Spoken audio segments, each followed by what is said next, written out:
Competition for UK medical specialty training has exploded in the last couple of years, and there are no longer any safe options. Not only that, the bottleneck has not only moved depending on which specialty you go to, but at which point in the journey you feel the pinch. So we're going to go through some of the reasons why it's changed and which are the most to least competitive routes that you might want to pick based on where you're choosing to go with your career. So the numbers really tell the story. Back in 2019, there were 12,000 applicants in the UK for specialty training posts. In 2025, there are now 40,000. So that number has over tripled in that time.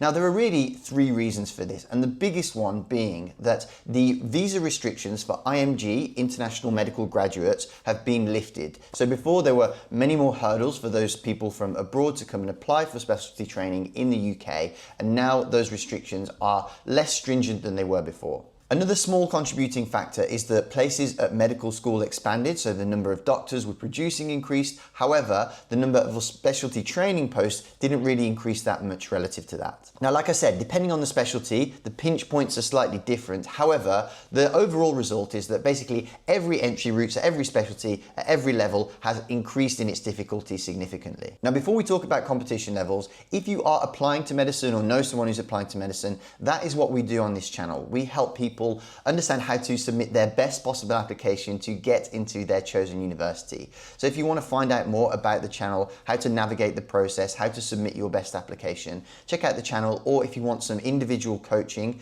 check out this video here to find out more. Now, when you apply to specialty training, there are two bottlenecks typically. The first one comes immediately after foundation training. So there's 2 years that you do straight out of medical school where you're doing your first job as a doctor.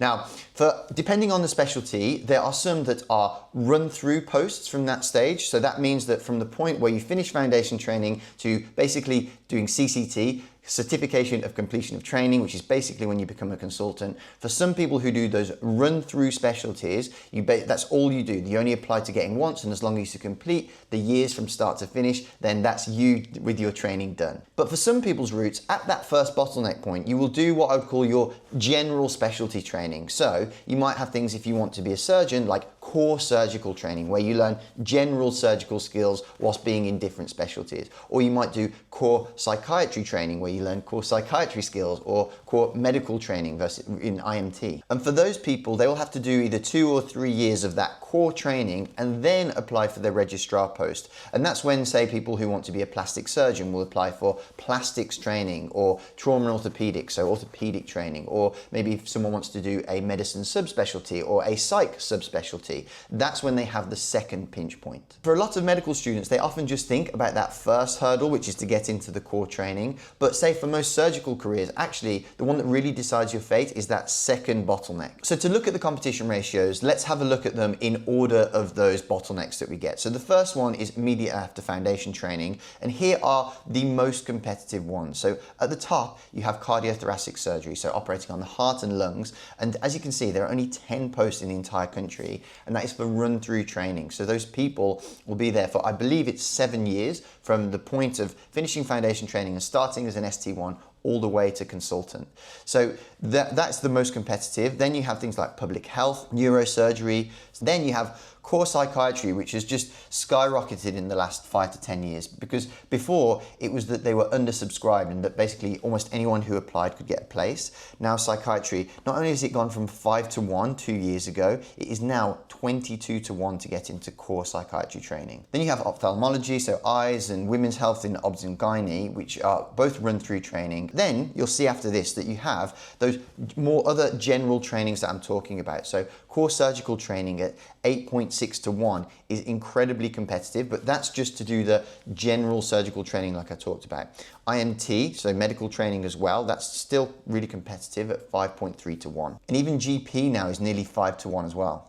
Really, the biggest headline with this, though, is that core surgical training is no longer the toughest entry-level specialty to go into.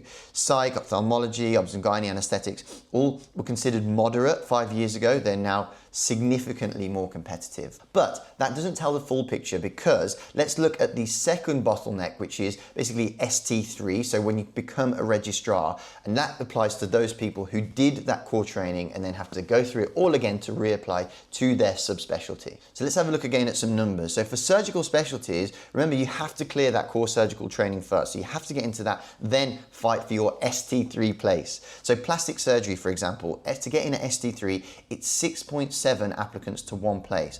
But to get there, you have to have already got through that 8.6 to 1 core surgical training application. So if you compound those and put them together, effectively something like plastic surgery is about a 57 to 1 place to get in. So if you're doing the same maths for things like paediatric surgery, it's about 58 to 1, vascular is about 55 to 1, orthopedics 39 to 1, and general surgery 44 to 1. But you'll see specialties like neurosurgery, cardiothoracic surgery, they don't have another application to go through. They did that run-through training like I spoke about after foundation. So that's, 27 to 1 for neurosurgery and 74 to 1 for cardiothoracic surgery. They have already got that, and they're on their run-through training, and they don't have to worry about this stage currently how it works out. And then for people who want to go down the medical route, if we're combining that 5.3 to 1 for IMT and then a subspecialty at ST4, because it's 3 years for IMT, cardiology compounds to about being a 21 to 1 applicant to place ratio, and gastroenterology, so the gut, that's about 19 to 1. But what's quite interesting is to look at the trends. So let me put on screen now the ones that over the last 2 years have increased the most. And really what you'll see from this is these are the ones that previously people used to consider, quote unquote, safe ones to apply to. And actually the reality is that sadly none of these are safe anymore. However, I will say that, I've been around long enough now to see that, sometimes it's sunny, sometimes it's cloudy. Often these trends flip and reverse every 5 or so years. If you are, 5 years out from having to apply to this, or 10 years out, if you're thinking about going to medical school, I wouldn't worry too much about it. It's interesting. Ultimately, you want to pick a career that you are excited about. And in this video, I talk more about the timing of the training lengths and all the different variabilities that you want to think about when you are considering your specialty. So I wouldn't let these things put you off, because the likelihood, if you're looking at this with a few years to go, these things change very, not quickly, but they do change in trend-like fashion, really. So my takeaway is this. Competition levels should not dictate too much what you want to do. You should pick what you like, what you are really interested in, and what you think you have longevity in. It's not just about what the job looks like and what you feel about it today. It's about how you will feel for, in 15 years, probably when you're finally settled in your career, maybe a little bit earlier for other things, and how you will feel about that job when you're doing it day to day. That's the most important thing. Otherwise, if you're looking just purely at competition levels, it's the tail wagging the dog. They will help to know, so that you know what you're up against, you know the standard that you need to reach, because that's the most important thing. If you really want something and you are, willing to put in the work, you can be good enough to be that 1 in 74 people. It's just how much you're willing to work for it and how many times you're willing to try.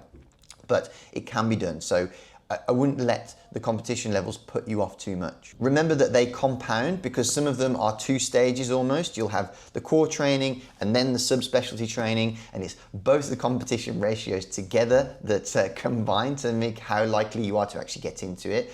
But also remember that they do change over time. I've seen things go from the least competitive to the most competitive, back down to the least competitive again, and it will happen. So don't focus too much on what it's like now if it's 5-10 years ahead of you and you have to think about it then. But if you are a few years ahead of it, what I will say is what will give you the edge is 2 things. First, building a really strong portfolio, and that is something that you don't do 6 months before you apply. If you build it up slowly and gradually, steadily over that time, you will look like the real deal rather than someone who's just tried to blag it in the last few months. Also, geographic flexibility, so being willing to go to different parts of the UK where a spot is available will work in your favor.